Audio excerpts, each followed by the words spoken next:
Home is a safe haven and a comfortable environment, a home to live in with our families and pets, as well as the opportunity to spend time with friends. A house may be used to make both personal and economic memories. It is possible to be ourselves at home, but how far would you go to keep your house safe from Mother Nature? While some people decide to cut their losses when it comes to floods, fires, or tornadoes, others take extreme measures to preserve what is theirs. In this video, we are going on a journey deep into the earth to look some of the crazy people who did everything to save their homes.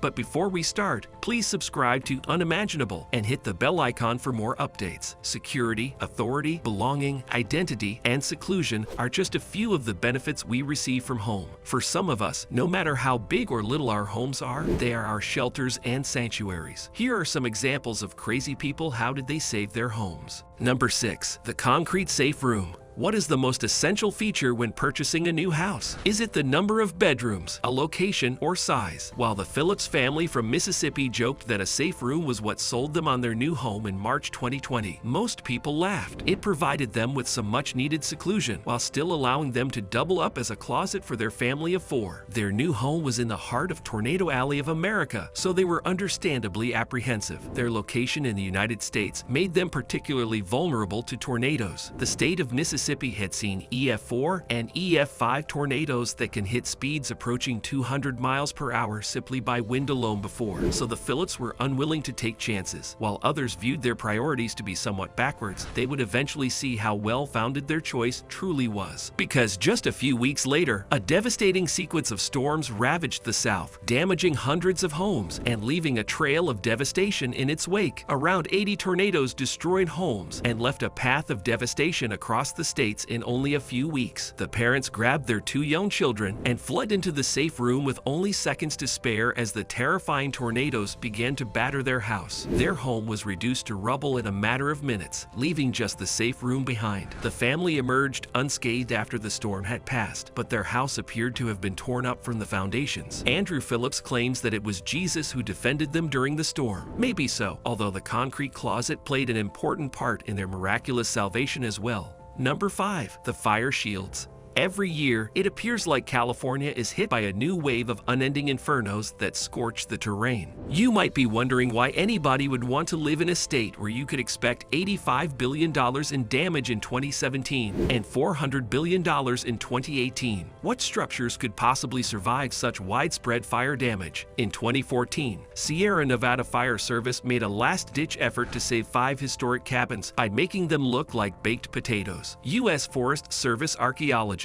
in a last-ditch effort to protect them from the flames of French fire, placed enormous fire-resistant wraps from Fire-Azat on the structures. However, officials quickly discovered that they appeared like big rolls of tin foil when they arrived. Despite the fact that it seemed pointless following a fire that had destroyed 13,700 acres of forest with ease, they covered the cabin's roofs to basement in gleaming sheets. They were not fireproof, but they would supposedly prevent embers and radiant heat from damaging the cabins. Despite looking like bright beacons of obstinacy, the smoke eventually dissipated to reveal that the cabins had survived. Their story encouraged other fire management companies to utilize Fire-Azat shields on their own historical buildings. In 2017, Crater Lake firefighters used Fire-Azat shields, as did Yosemite Services in 2018. Their reach, however, did not stop at the borders of the forest. Homeowners in more rural, seasonal fire danger areas like Florida, Arizona, and California have started purchasing fire shields as well. Fire shields are more expensive than aggravating your neighbors. A single 50-pound roll costs, which can cover about 1,200 square feet, costs a huge around $900. However, considering how much it would save you over time, cost is no object when it comes to saving cash. Number 4. The Eye of the Storm Mansion.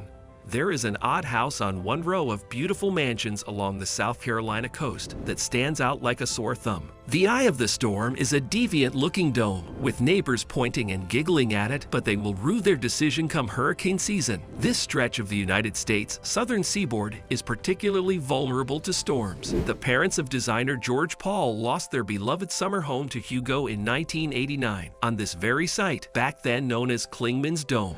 It had whipped up winds of 120 miles per hour and destroyed their beachfront home to pieces. George vowed that they would never have to go through something so devastating again, and he set about creating a hurricane-proof house that his parents could be proud of. The technique called for inflating an airform, which was inflated to a height of 37 feet. Steel was then sprayed inside and around the interior, replacing it with a perfectly sturdy dome. Because the roof and walls are all one solid piece, a hurricane winds cannot rip anything away from it during a storm. It also has 8 wide openings at its base level, allowing storm winds and water to rush through without damaging the top levels. Some people may have been quick to judge the strangely bulbous form, but the design of George has so far withstood every hurricane that has been thrown at it, including Hurricane Florence of this year, whose 100 miles per hour winds and merciless sea levels damaged approximately 51,000 homes and caused approximately $5 billion in damage. Number 3. The Lift House.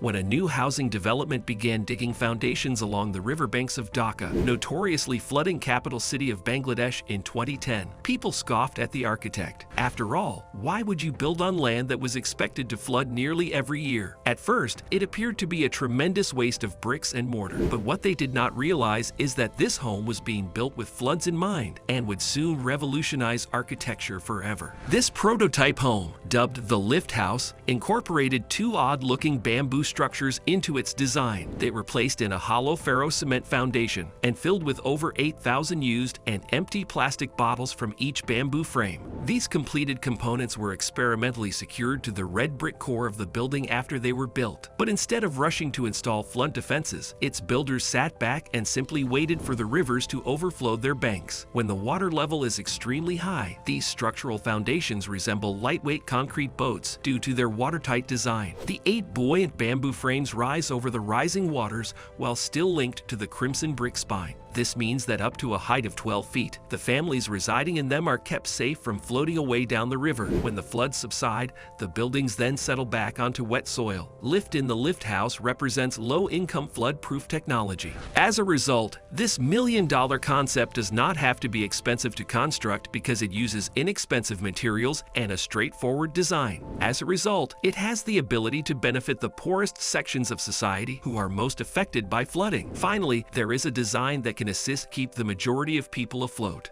Number 2. Victorious Vicksburg. What extreme measures would you take to safeguard your property from a flood? Residents of Vicksburg, Mississippi demonstrated how much they valued their homes in 2011 by undertaking huge development projects to safeguard them. These homes were located along the Yazoo River, a minor tributary of the mighty Mississippi that is better known for flooding than for mud pie. Floods and heavy rains hundreds of kilometers upstream gave a foreboding indication that this river might soon break its banks. Typically, these rivers' major levees would be enough to keep back the rising tides. However, worrisome reports began to trickle in, claiming that the rising water was capable of breaching their limits with ease. Residents on low-lying deltas of agricultural land who lived near the advancing river decided not to take any chances and began constructing massive individual levees. Residents of Vicksburg, Mississippi, built dikes out of earth and sand to keep the water out of their homes, cutting themselves off from roads if they had to. Other residents mocked their cautious neighbors, secure in the knowledge that the majority of Vicksburg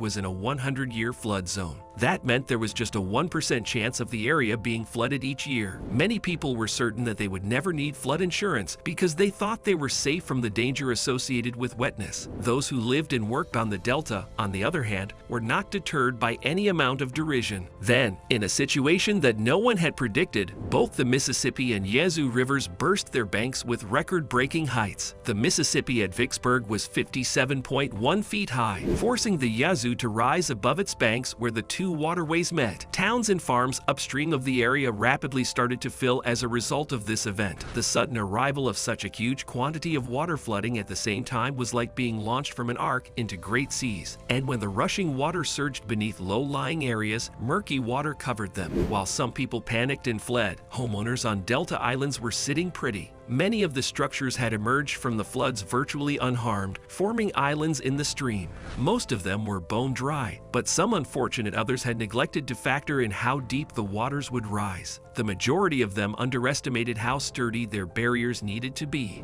Nonetheless, the vast majority of them were able to keep their heads high, despite some judgy people. Number 1. The watertight tubes. People in Brazoria County, Texas began hoarding sandbags and dusting off their rubber boots as record-breaking storms swept over the state in May 2016. According to weather forecasts, Texas was experiencing a week-long storm of thunderstorms and heavy rain that was among the worst the state had ever seen. But what was far more frightening was that the storms were heading their way. In less than 24 hours, over 19 inches of rain had fallen in Brenham County, Texas, just 90 miles away. As a result of the increasing rainfall, overflowing rivers and lakes submerging whole neighborhoods, while flooding roads and bridges with deadly consequences emerged on the news. Randy Wagner was the only one who was not ready for the worst. Residents of Brazoria, unwilling to leave, gathered what they could and reluctantly departed, save for Randy Wagner. He worried about his family and property and decided that he would do everything in his power to prevent his home from being flooded. In an attempt to preserve everything he loved, Randy conducted an internet search for any type of miracle solution and came upon a website called Aqua Dam. They sold huge, watertight tubes that could be filled with water to create a temporary barrier. The height and weight of these glorified water balloons was enough to construct a highly effective barrier against incoming floods. They rid you of the problem of time-consuming, dirt-filled alternatives like sandbags. To Randy, the entire thing sounded too good to be true. He had never heard of anyone else employing one of these things before, but he decided on the ultimate gamble by purchasing a 30-inch tall, 450 feet Aqua Dam for $8,000. He then made the dangerous 520-mile round trip from his home in North Carolina to pick up an almost 800-pound box. He had hoped to return home before the storms began pounding down on his house. He now found himself worrying instead about whether or not he would survive. Just 3 days later, water began to inundate his land around his property. Without wasting a beat, Randy and 2 others got to work inflating the considerable amount of tubing around his family home, which they had previously molded using 2 gasoline pumps and water from a nearby ditch. In just a few hours,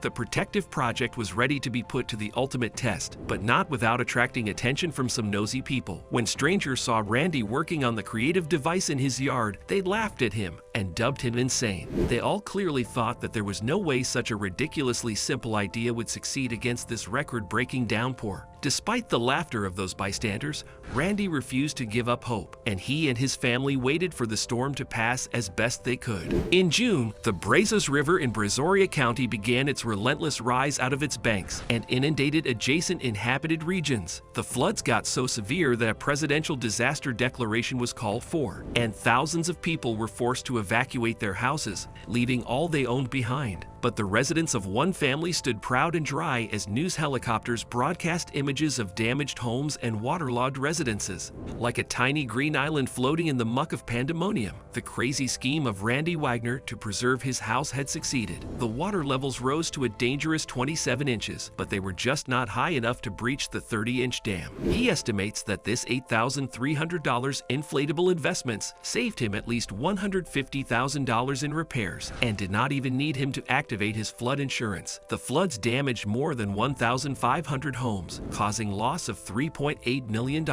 Well, that is the end of the video. Do you have any stories of crazy people like them? Let us know in the comments below. And thanks for watching the video. See you next time.